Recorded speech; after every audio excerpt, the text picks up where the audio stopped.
Hey brother, it's Dan Dorr with Good Guys to Great Men again. Thanks again for watching today. Today I'm talking about the small little question of who am I? And it's a really difficult question to answer, but it's such an important question when we're talking about relationships, when we're talking about purpose and mission and meaning of life. Yeah, it does relate to that, right? Who am I?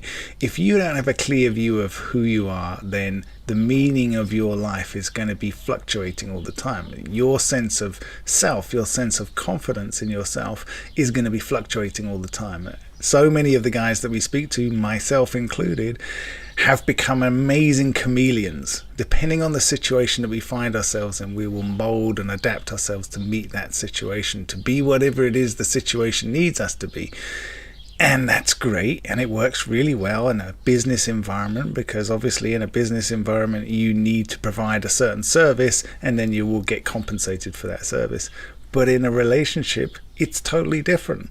There is no compensation happening, although we'll often look at it in that way. But the compensation is not there in a relationship. It's really about attraction. It's really about who you are is fundamental to that connection between the two people.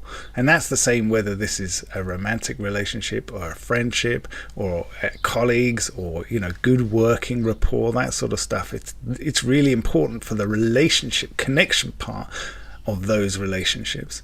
And so it's even more important when we're talking about a long-term monogamous relationship or marriage, because those things are fundamental to creating polarity, creating spark, creating some kind of attraction between the two people. So creativity is what I would say underpins all of that. Who am I? And you can be creative in any moment in responding to whatever the situation is that you find yourself in.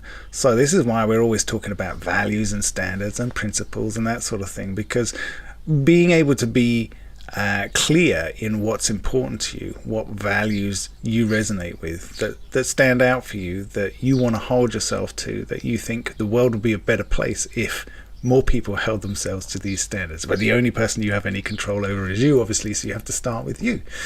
But in any situation, you get to respond to that situation, and you get to respond to that situation with clarity around your values and what's important to you. And as you do that, that's how you create who you are. That's how you create that sense of self.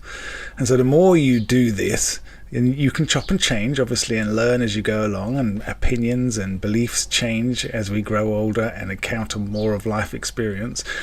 But being able to be clear about why you have a certain opinion and perspective and value that is fundamental to you is so important. That's the creative part of who you are, but it's also the creative part of life. Like, what is the meaning of life? Some people will say it's happiness, some people will say it's peace, some people will say it's fulfillment, and I would say it's creativity, right? That God-given right, or universe-given, whatever you want to call it, the ability that we have over any other species to be inspired, to be creative, to have intuition, to respond to a situation with a new idea, with a new thought. And when you take that and add it to who am I, then you start becoming the creator of your world. You start becoming the creator of your life much more efficiently, much more creatively, much more interestingly than you have been before, right? And it really comes down to that.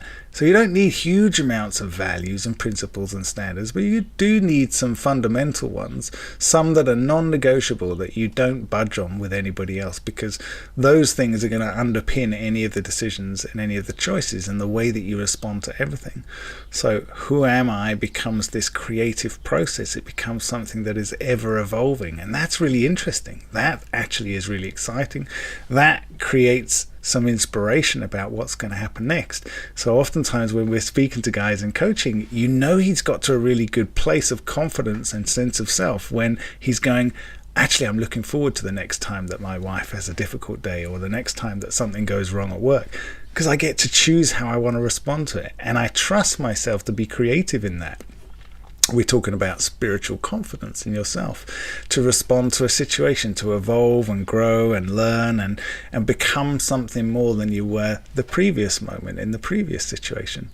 So that's why I wanted to give to you today. The fundamental for me of the meaning of life is creativity. I'm the person that gets to choose what I make this moment mean for me, about me, and what I want to respond to it, the way that I want to respond to it, in a way that creates a new version of me, a better version of me, a version of me that I can be proud of, a version of me that I can feel fulfilled with, and yet also be open to the fact that I'm still evolving, I'm still learning, I'm still growing, and this is a work in progress.